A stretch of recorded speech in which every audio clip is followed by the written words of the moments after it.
Guys, welcome back to my channel.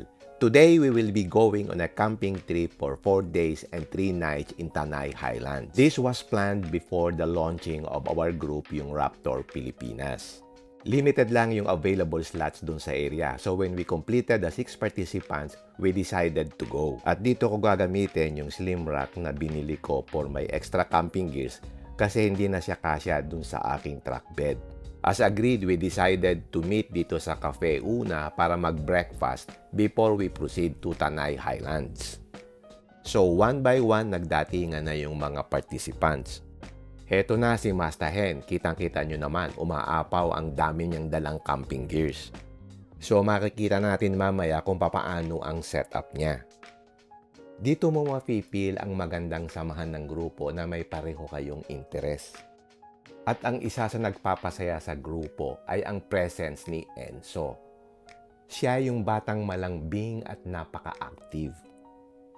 Maya-maya dumating na si Jason. Ito ang maraming pinamalengke. Siya raw ang magiging chef ng grupo. So ngayon, meron na tayong 3 white, 1 black at 1 orange. So ang hinihintay na lang natin is si Christian. So after a while, dumating na si Christian, itong naka-black Raptor. So yan, kumpleto na yung tropa. So magbe-breakfast muna kami and after a while, lalakad na rin kami. Eh siya, nakita ko, no? May kasama ng yelo. Good morning. Tinitingnan ko ka. Gusto ko din eh. Alay, yung later na. Sa ganitong grupo, siyempre masaya kwentuhan kung ano yung mga bagong budol nila, ano ang ini-expect nila at ano yung mga baon nila. At siyempre, kasama natin ang ating mga lifestyle tracks, itong Ranger Raptor. So ito yung mga setup namin, simple lang, lahat kami merong cover yung truck bed kasi doon nakalagay yung aming mga camping gears. At pag hindi nakasya yung mga camping gears doon sa bed, hindi na may sasara yun. So, kailangan mo maglagay ng mga extra platform para makapagkarga ka ng mga extra camping gears mo. Gaya nito. So, yan. Kumpleto na kaming 6. So, after some photoshoot, roll out na kami. So, we are now on our way to Tanay Highlands camping site. Ang alam natin is itong Tanay Highlands is a famous restaurant dito sa Marilaki Highway na dinadayo ng mga local tourists. Ito yung may magandang overlooking view na sa malayo makikita nyo yung Pililya Wind Farm. At doon sa lower portion ng Tanay Highlands, meron silang camping grounds. Limited lang yung camping slots doon, so kami pinareserve namin yung buong area para meron kaming privacy. Bale, 6 na Raptor kami na magka-camping. On our way there, medyo basa na yung kalsada kasi medyo umaambon. So, kailangan maingat kami sa aming pagmamaneho. The road going to Tanay Highlands is very scenic. Madaming curves at maganda yung daan. It's well paved. Sa ganitong drive, nakaka-relax talaga kasi makikita mo talaga yung ganda ng nature. So, mas masaya pa kasi kasama mo yung mga kaibigan mo na pare-pareho kayo ng interest. Gusto nyong mag-relax at umalis sandali sa hectic city life. So, positive vibes lang kami, tulungan, walang mga negative thoughts, and we are doing this for fun and relaxation together with our families. And in the future, we expect this to grow bigger. Ito ay isa sa mga activities na nai-envision namin in the future. As you know, we have just formed a new group, yung Raptor Pilipinas, and we are in the early organizational stage. Pina-finalize pa lang namin yung mga membership kits at pag ready na kami, ilo-launch na namin yon. So, ini-expect na namin na maulan ngayon kasi rainy season. So, maganda talaga mag-camping kapag ka summer. But ready na rin kami in case na umulan. As you know, ngayon kasi is rainy season. So, expect na talagang maulan. So, after mga 45 minutes na drive, narating na rin namin yung Tanay Highlands. To go to the camping site, you have to pass by yung Tanay Highlands restaurant. Tapos, meron doon isang gate na papasok doon sa camping site. So, heto na yung gate papunta doon sa camping area. Yun yung pababa. May kaunting rough road going there, siguro mga 500 meters going down. Ang ganda ng lugar, maganda yung climate, para kang nasa Baguio. So maganda ang vibe, maraming mga puno at talagang nature. Maganda rin sa mga ganitong mga lakad, naka 4x4 kayo. In this case, hindi naman siya kailangan, pero may pagkakataon na kailangan mong mag 4x4. So mas maganda kung handa kayo. After a while, yung road meron ng cemented parts na kasyang-kasya yung sasakyan. So, para kang nanunulay doon sa cemented road. After a while, nandito na kami sa camping site. Maganda siya, malinis, may water supply, at medyo challenging lang kasi medyo hilly. Kasi kapag hindi pantay yung ground, may possibility na pumasok yung tubig kapag umuulan. So after a while, nag-set up na kami ng aming mga tents.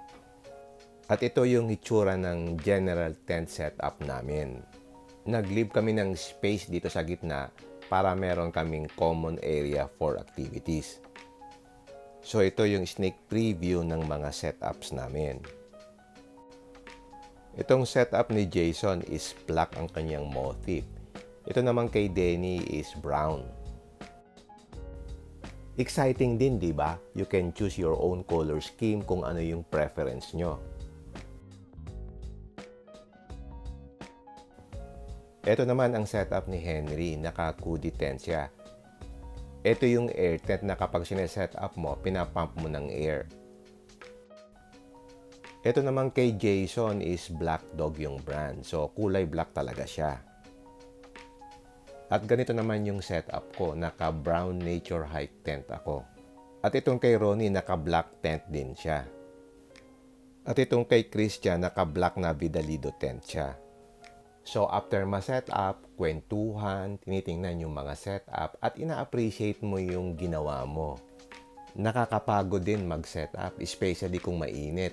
But this time, medyo makulimlim siya. So magandang mag-set up kasi malamig yung panahon. Pero kung mainit, kailangan mo magmadali para hindi ka abutan ng init ng araw. Kasi masakit sa balat kapag ka direct na exposed ka sa araw kapag ka nagse-set up ka. So yan, naka-set up na kami. At ang pinakamagandang part, yung cooking portion. Maswerte kami na kasama namin si Jason at saka si Jenny V. Ang galing nilang magluto. At ang dami nilang dalang ulam ha. Sa ganitong camping, natutuwa ako kapag may nakikita kung umuusok. Para bang nagbabalik alaala nung mga bata pa kami na nakakamping din kami. Ang sarap panoorin, di ba? By the way, napagkasunduan nga pala namin na during dinner, sabay-sabay kami kakain. So, parang potluck. So, papagsama-samahin namin yung aming mga dala. So, sabay-sabay kaming kakain during dinner. Pero pagka breakfast at lunch, kanya-kanya na kaming kain. So yan, medyo dumidilim na at makikita nyo, unti-unti nang nag-a-appear yung mga ilaw. Maganda ang campsite kapag gabi na kasi ang gandang tingnan ng mga nakailaw na mga tents. So dito makikita mo yung iba't ibang setup ng lighting. Merong maliwanag, merong dim lights. And now we are preparing na for our first dinner together. Ito yung masayang parte, yung magsalo-salo kayo ng mga niluto ninyo.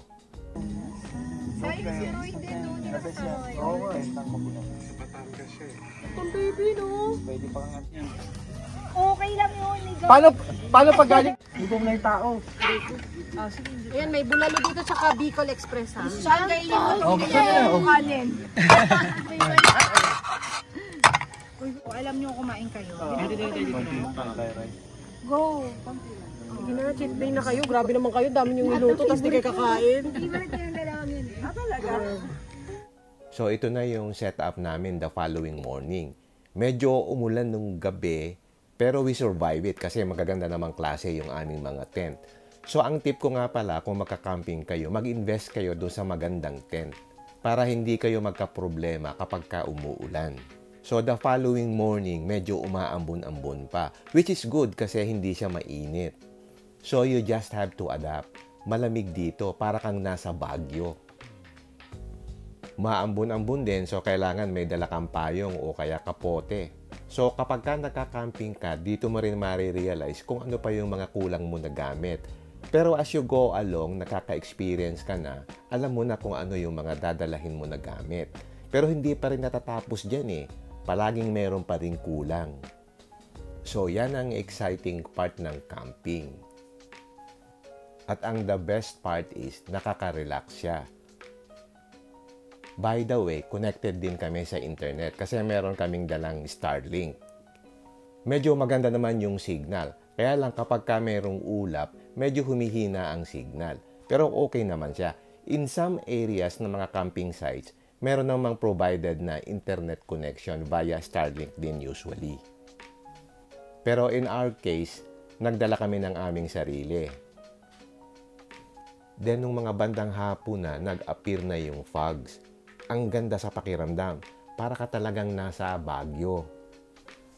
Ang lamig ng panahon, so hindi mo na kailangan ng electric fan. By the way, kapag ka nagka-camping ka nga pala, kapag ka mainit, kailangan mo talaga ng electric fan. Kasi mainit kapag ka nasa loob ng tent. Pero in this case, malamig yung panahon, kaya ang sarap matulog. So, pwede ka rin magtrabaho habang nagka-camp. Kasi meron ka namang internet connection, di ba? So, kung magka-camp kayo at gusto nyong magtrabaho, check nyo kung may internet connection yung site. At kung wala naman, pwede kayong magdala ng Starlink. So, heto na yung vibes ng aming camping site.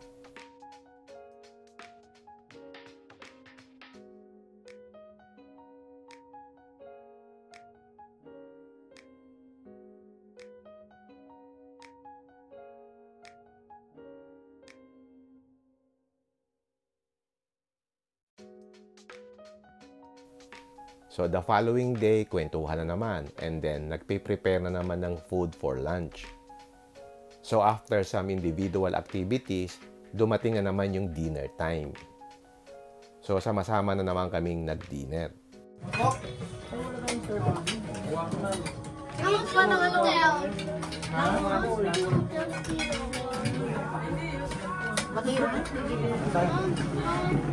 Pero ang tawag niya dyan, Sabi niya, I want noodles of Ronnie. And then after some kwentuhan, natulog na kami and we're looking forward for our third day. When we woke up in the morning, medyo umuulan pa rin pero mahina lang. And we expect some visitors in the afternoon. So we prayed na sana tumigil na yung ulan in the afternoon. But tuloy-tuloy pa rin yung ulan. So nagstay lang kami sa aming individual tents. And then we decided to have brunch together.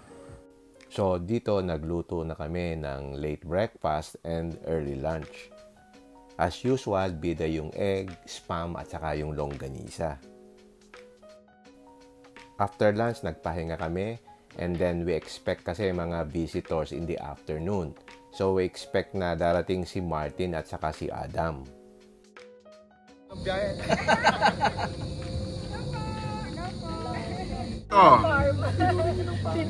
Tinuring namin amin to. nandito na yung may-ari ng farm. Dumating na. Dumating na.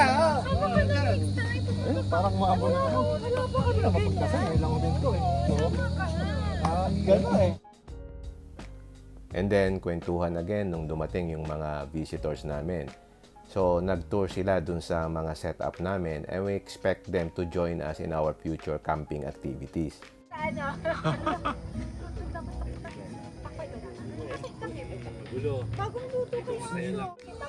Oo, bawasan muna yung kayamanan. And since may owning yung Raptor ni Martin, ginamit na namin since umaambon para meron kaming konting cover. Ay, shoot mo muna para ano.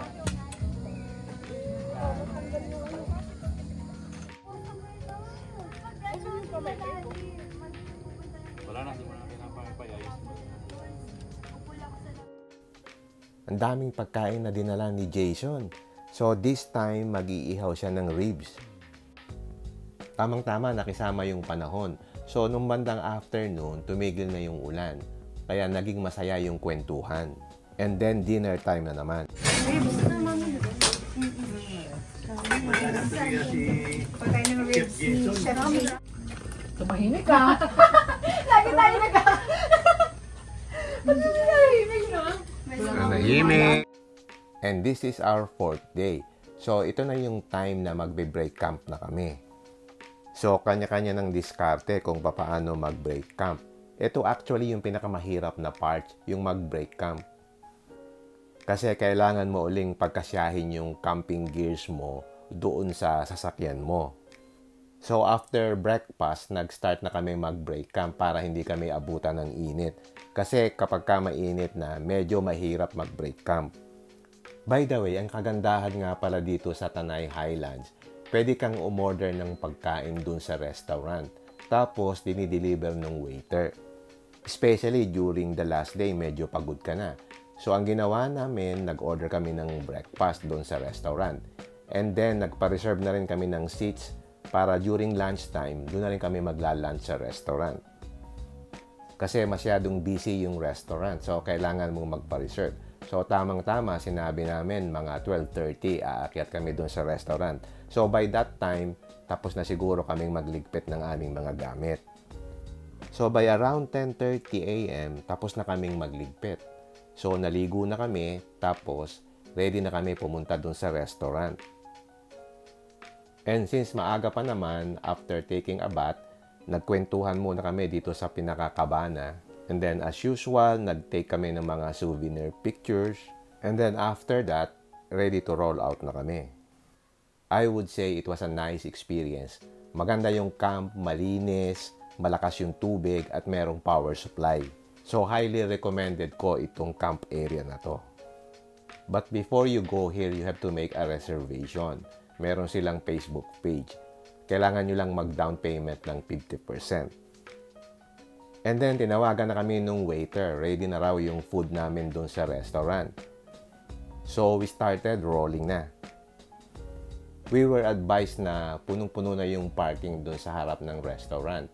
So, we arranged for the waiter na makapark kami dito sa loob pa rin habang nandun kami sa restaurant. So, pinayagan naman kami mag-park dito sa loob ng compound. Yun yung malapit dun sa may entrance gate. So, dito namin iniwan yung mga Raptors namin.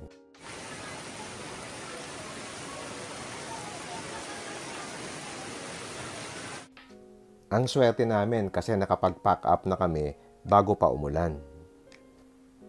Then, after lunch, bumaba na kami. Convoy uli kami pauwi. Medyo tumigil na yung ulan nung pabalik na kami. Parang ambon na lang siya. Overall, it was a very nice experience. Masaya yung naging bonding namin. Kahit na inabot kami ng ulan, na-survive naman namin. Medyo matraffic lang pauwi and we arrived home mga 4 p.m. na. Okay, hanggang dito na lang. I hope nakapagbigay ako sa inyo ng idea kung paano mag-camping. Mas masaya ito kapag kasama nyo ang katropa nyo. Alright, if you like this video, don't forget to like, share, and subscribe. Until next time, see you again my next vlog. Bye!